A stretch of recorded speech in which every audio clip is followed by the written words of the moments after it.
ಮಥುರಾ ನಗರದ ಯದುವಂಶದ ಮಹಾರಾಜ ಉಗ್ರಸೇನನ ಮಗ. ಉಗ್ರಸೇನನ ರಾಣಿ ಒಮ್ಮೆ ಯಮುನಾ ನದಿಯಲ್ಲಿ ಸ್ನಾನ ಮಾಡುತ್ತಿರುವಾಗ ಧೂಮಿಲನೆಂಬ ರಾಕ್ಷಸ ಮೋಸದಿಂದ ಉಗ್ರಸೇನನ ರೂಪದಲ್ಲಿ ಬಂದು ಕಂಸನ ಹುಟ್ಟಿಗೆ ಕಾರಣನಾದ. ಅನಂತರ ನಿಜ ವಿಷಯದ ರಾಣಿಯು ನಿನ್ನ ತೊಡತೆಯಿಂದ ಜನಿಸಿದವನು ಯದುವಂಶದಿಂದಲೇ ಸಾಯಲಿ ಎಂದು ಶಪಿಸಿದಳು. ಪೂತನಿ ಕಂಸನ ಪರಿವಾರದ ಒಬ್ಬ ರಾಕ್ಷಸಿ. ಈಕೆ ಸುಂದರ ಸ್ತ್ರೀ ವೇಷದಿಂದ ನಂದನ ಮನೆಯನ್ನು ಹೊಕ್ಕು ಅಲ್ಲಿ ಕೃಷ್ಣನಿಗೆ ವಿಷಪೂರಿತ ಹಾಡಲು ತೊಡಗಿದಾಗ ಕೃಷ್ಣ ಆಕೆಯ ಜೀವವನ್ನೇ ಹೀರಿದನು.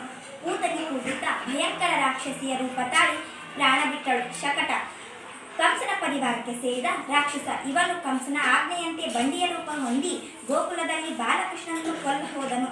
ಕೃಷ್ಣನ ಹಂಗಾಲ ಹೊಡೆತದಿಂದ ಮುರಿದು ಬಿದ್ದು ತನ್ನ ನಿಜ ರೂಪವನ್ನು ಹೊಂದಿ ಅಲ್ಲಿಯೇ ಸಾವನ್ನಪ್ಪಿದನು. ತೃಣವರ್ತ ಕಂಸನ ಅನುಚರ ರಕ್ಷಸರಲ್ಲಿ ಒಬ್ಬ. ಕಂಸನ ಆಜ್ಞೆಯಂತೆ ಬಿರುಗಾಳಿಯ ರೂಪದಲ್ಲಿ ಬಂದು ಯಶೋದೆ ಮಲಗಿಸಿದ್ದ ಮಗುವನ್ನು ಆಕಾಶಕ್ಕೆ ಹಾರಿಸಿಕೊಂಡು ಹೋದನು. ಕೊನೆಗೆ ಕೃಷ್ಣನ ಭಾರವನ್ನು ತಡೆಯಲಾರದೆ ಅವನ ವೇಗ ತಗ್ಗಿತು. ಮಗುವನ್ನು ಕೆಳಕ್ಕೆ ಬೀಳಿಸಲು ಯತ್ನಿಸಿದನು.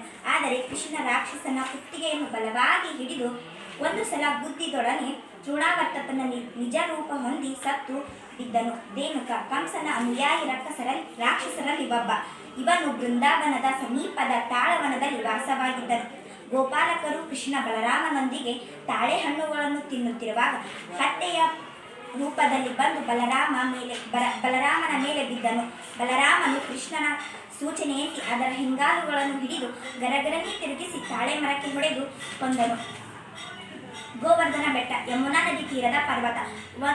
ಒಮ್ಮೆ ನಂದಗೋಕುಲದ ಗೊಲ್ಲರೆಲ್ಲರೂ ಇಂದ್ರಯಾಗವನ್ನು ಮಾಡಬೇಕೆಂದುವಾಗ ಕೃಷ್ಣ ಆ ಯಾಗವನ್ನು ನಿಲ್ಲಿಸಿ ಗೋವರ್ಧಗಿರಿಯನ್ನೇ ಪೂಜೆ ಮಾಡುವಂತೆ ಹೇಳಿದನು. ಇದರಿಂದ ಕೋಪಗೊಂಡ ಇಂದ್ರನು ಚಂಡವೃಷ್ಟಿಯನ್ನುಂಟು ಮಾಡಿದನು. ಆಗ ಕೃಷ್ಣ ಗೋವರ್ಧನಗಿರಿಯನ್ನೇ ಎತ್ತಿ ಹಿಡಿದು ಮಳೆಯಿಂದ ಗೋಪಾಲಕರನ್ನು ರಕ್ಷಿಸಿದ. ಅಕ್ರೂರ ನಹುಷನ ವಂಶಕ್ಕೆ ಸೇರಿದ ಸಫಲ್ಕನ ಮಗ. ಕಂಸನ ಅಷ್ಟಮಂತ್ರಿಗಳಲ್ಲಿ ಒಬ್ಬ. ಕಂಸನ ಅಪ್ಪಣೆಯಂತೆ ಬಲರಾಮ ಕೃಷ್ಣನನ್ನು ಮಥುರೆಗೆ ಕರೆತರುವಾಗ ಯಮುನಾ ನದಿಯಲ್ಲಿ ಸ್ನಾನ ಮಾಡುತ್ತಿದ್ದ ಸಂದರ್ಭದಲ್ಲಿ ಅಕ್ರೂರನಿಗೆ ಕೃಷ್ಣ ತನ್ನ ದಿವ್ಯ ರೂಪವನ್ನು ತೋರಿಸಿದನು. ಬಿಲ್ಲ ಹಬ್ಬ ಇದು ಶೌರ್ಯ ಪ್ರದರ್ಶನಕ್ಕೆ ಸಂಬಂಧಪಟ್ಟ ಒಂದು ಕಾರ್ಯಕ್ರಮ. ಕಂಸನಲ್ಲಿ ಇಂದ್ರಧನುಸ್ಸಿಗೆ ಸಮನಾದ ಪರಮ ವೈಭವದಿಂದ ಪ್ರತಿಷ್ಠಿತವಾಗಿ ಅನುದಿನವೂ ಪೂಜಿಸಲ್ಪಡುತ್ತಿದ್ದ ಹಲವಾರು ಸೈನಿಕರಿಂದ ಸತತವಾಗಿ ರಕ್ಷಿಸಲ್ಪಡುತ್ತಿದ್ದ ಒಂದು ಬೃಹತ್ ಗಾತ್ರದ ಧನಸ್ಸು ಇತ್ತು. ಇದು ಸಾಮಾನ್ಯರಿಗೆ ಅಲ್ಲಾಡಿಸಲು ಸಾಧ್ಯವಾಗುತ್ತಿರಲಿಲ್ಲ. ಒಂದು ದೊಡ್ಡ ಪೆಟ್ಟಿಗೆಯೊಳಗೆ ಮಲಗಿಸಿಟ್ಟಿದ್ದ ಈ ಬಿಲ್ಲನ್ನು ವರ್ಷಕ್ಕೊಮ್ಮೆ ಶೌರ್ಯ ಪ್ರದರ್ಶನಕ್ಕೆ ಕಂಸ ಬಳಸುತ್ತಿದ್ದ. ಪೆಟ್ಟಿಗೆಯೊಳಗೆ ಮಲಗಿಸಿಟ್ಟಿರುವ ಈ ಬಿಲ್ಲನ್ನು ಬಿಲ್ಲಾಳುಗಳು ತೆಗೆದು ನೇರವಾಗಿ ನಿಲ್ಲಿಸಿ ಅದರ ಎದೆ ಏರಿಸಬೇಕು ಎಂಬುದು ಪಂದ್ಯವಾಗಿರುತ್ತಿತ್ತು.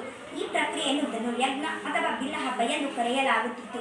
ಚಾಣೂರು, ಮುಷ್ಟಿಕ, ಕೂಟ, ಶಲ, ಶೋಷಣ ಮುಂತಾದ ಜಟ್ಟಿ ಪ್ರಮುಖರು ಮಲ್ಲಯುದ್ಧ ಪ್ರದರ್ಶನ ಮಾಡುತ್ತಿದ್ದರು. ಕಂಸನು ಮಲ್ಲಯುದ್ಧ ಪ್ರವೀಣನಾದುದರಿಂದ ಈ ಕ್ರೀಡೋತ್ಸವಕ್ಕೆ ಹೆಚ್ಚಿನ ಪ್ರಾಮುಖ್ಯತೆ ಇರುತ್ತಿತ್ತು.